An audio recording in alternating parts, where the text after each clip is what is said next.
محترم ناظرین، السلام علیکم ورحمۃ اللہ وبرکاتہ۔ ایک بہت اہم سوال یہ آیا ہوا ہے کہ داڑھی کے بغیر امامت کرنا کیسا ہے؟ الجواب باللہ توفیق۔ بسم اللہ الرحمن الرحیم۔ داڑھی منڈوانے والے شخص کی اذان، اقامت اور امامت مکروہ تحریمی ہے۔ اگر سارے مقتدی بھی بغیر داڑھی والے ہوں تو ان میں سے جو مسائل طہارت، نماز سے زیادہ واقف ہو اور قرآن صحیح پڑھتا ہو اس کی امامت میں نماز پڑھ لی جائے، لیکن جو باشرع اور مسنون لباس والے ہیں انہی کو امامت کرنی چاہیے۔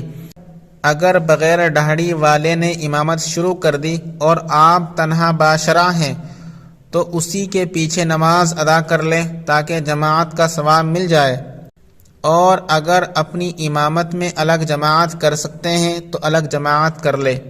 بحوالہ فتاوی دارالعلوم دیوبند۔ ویڈیو پسند آئے تو لائک کیجیے، شیئر کیجیے اور چینل کو سبسکرائب کر دیجیے۔